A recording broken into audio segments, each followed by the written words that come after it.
देख पिला माने एभली क्वेश्चन थिला हमर केमिति हमर सॉल्यूशन बाहरिबो।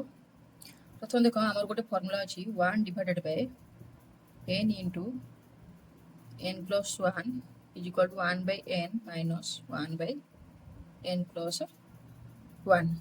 तो एडी अछि प्रथम हमर पदटा कोन अछि 1 डिवाइडेड बाय 20।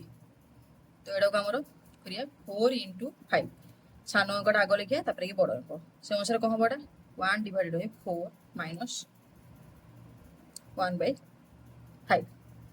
से बढ़िया द्वितीय पद कौन अछि 1 डिवाइडेड बाय 30 सेमते एडा करिया 5 into 6 छोट अंकटा आग लिखिया तापर कि बड़ 1 डिवाइडेड बाय 5 माइनस 1 डिवाइडेड 6 तापर कि अछि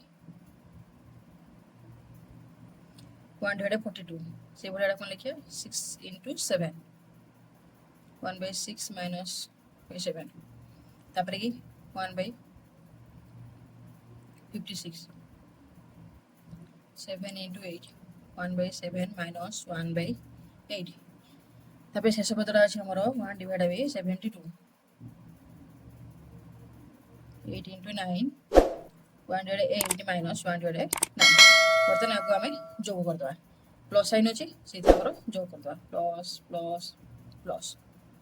देखो एटी अछि माइनस 1 by 5 एटी अछि प्लस 1 by 5 कटि गलाटा सेमते माइनस 1 by 6 प्लस 1 by 6 कटि गला माइनस 1 by 7 तबे एडा हमति कटि गला। तो रहिला हमर कोन 1 by 4 तबे कि minus 1 by 9 1 by 4 minus 1 by 9 कैसे बने जो 36 9 minus 4 5 divided by 36 ये हो जा हमर फाइनल आंसर।